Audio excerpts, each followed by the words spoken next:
आज आखिरी बार पूछता हूँ, ये महाल, ये ठाठ बाट तुम्हें किसने दी? अब्बा जान, ये सब अल्लाह ताला की रहमत है।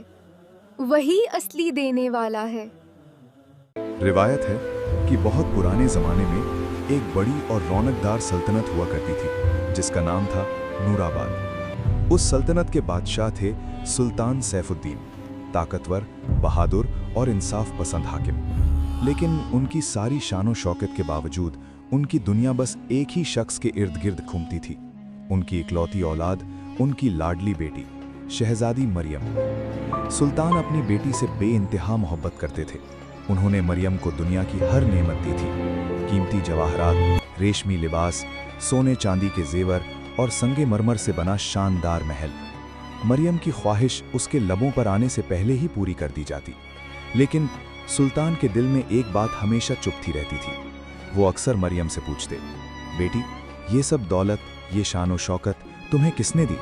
मरियम हल्की सी मुस्कुराती, अदब से सिर झुकाती और जवाब देती, अब्बा जान, ये सब अल्लाह ताला की रहमत है, वही असली देने वाला है। ये जवाब सुल्तान के दिल में तीर की तरह उतरता। उन्हें लगता उनकी मेहनत, उनकी जंगें, उनके फैसले सबकी कोई कदर ही नहीं। और फिर एक दिन दरबारे आम में वजीरों और अमीरों के सामने सुल्तान ने मरियम को बुलवाया। उनकी आवाज गूंज उठी, आज आखिरी बार पूछता हूँ, ये महल, ये ठाट बाट, ये आराम की जिंदगी तुम्हें किसने दी? दरबार में सन्नाटा छा गया।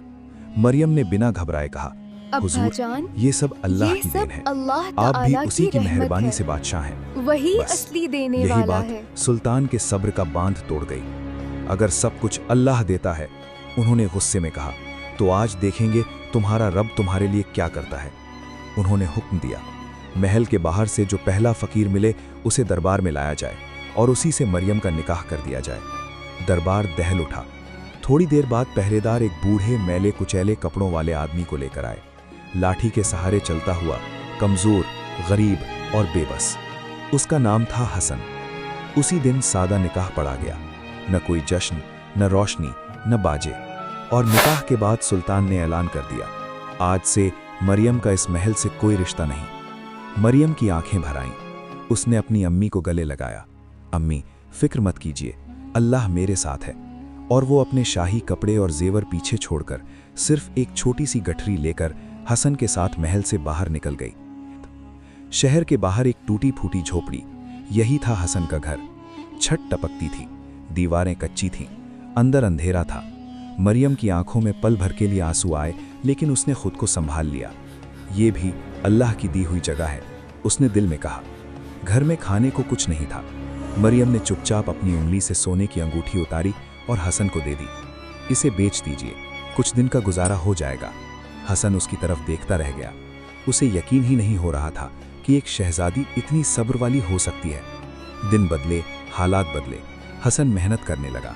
मरियम ने सिलाई कढ़ाई शुरू कर दी। उसके हाथों में हुनर था और दिल में यकीन। जल्द ही पूरे शहर में उसकी कढ़ाई की चर्चा होने लगी। लोग दूर दूर से काम देने आने लगे। कुछ ही महीनों में उन्होंने एक छोटा सा किराए का घर ले लिया। जिंदगी अब भी सादा थी, लेकिन सुकून से भरी। उधर नूराबाद के महल में सुल्तान सैफुद्दीन अकेले थे। बाहर से सख्त, मगर अंदर से बेटी की जुदाई में टूट चुके। आखिरकार वो बीमार पड़ गए। जब ये खबर मरियम तक पहुंची तो वो बिना देर किए महल चली गई। सादा कपड़े, मगर चेहरे पर वही सुकून। सुल्तान ने उन्हें देखा और रो पड़े, बेटी, मुझे माफ कर दे। मरियम ने उनके कांपते हाथ थाम लिए। अब्बा जान, जो हुआ अल्लाह की मर्जी से हुआ। आपने मुझे जिंदगी का असली मतलब सिखाया। उनकी आंखों से आंसू बहते रहे, मगर दिल हल्का हो गया। धीरे धीरे उनकी सेहत भी सुधरने लगी। एक रात हसन ने मरियम से कहा, मुझे तुमसे एक सच कहना है, मैं असल में फ़कीर नहीं हूँ। मरियम चौंक गई। मैं पड़ोसी सल्तनत फरहदगढ़ का शहजादा हूँ, शहजादा खालिद। मैं भेष बदलकर तुम्हारी मदद के लिए आया था। कुछ पल की खामोशी, फिर मरियम मुस्कुराई। अगर तुम पहले दिन ही शहजादे होते तो शायद मैं तुम्हें असली रूप में कभी न जान पाती। दोनों ने सुल्तान को सच्चाई बताई। सुल्तान की आंखों में फख्र था, अपनी बेटी पर, उसके सब्र पर, उसके यकीन पर। सुल्तान ने उन्हें महल में रहने का हुक्म दिया, लेकिन मरियम ने नरम लहजे में कहा, हम अपनी मेहनत से जीना चाहते हैं। उन्होंने शहर में एक बड़ा कारखाना खोला, जहां गरीब औरतों को सिलाई कढ़ाई सिखाई जाती। उन्हें रोजगार दिया गया। बच्चों के लिए मुफ्त तालीम का इंतजाम हुआ। मरियम की पहचान अब एक शहजादी से बढ़कर थी।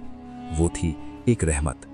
लोग कहते, वो शहजादी जिसने महल छोड़ा मगर लोगों के दिल जीत लिए। सालों बाद बूढ़े सुल्तान ने मरियम का हाथ थामा और कहा, बेटी तू सही थी, सब कुछ सच में अल्लाह की देन है, हम तो बस उसके जरिया हैं। मरियम की आंखें नम थीं। अब्बा जान, आपकी मोहब्बत भी उसी की नेमत थी। कुछ समय बाद सुल्तान का इंतकाल हो गया। मरियम और खालिद ने उनकी याद में एक बड़ा अस्पताल बनवाया जहां गरीबों का मुफ्त इलाज होता। वक्त गुजरता गया, लेकिन आज भी नूराबाद और फरहदगढ़ की रियाया ये कहानी सुनाती है, उस शहजादी की कहानी जिसने साबित कर दिया कि असल दौलत तख्तो ताज नहीं होती, बल्कि सब्र, मेहनत और नेकी होती है, और देने वाला सिर्फ अल्लाह है। इंसान तो बस एक जरिया है।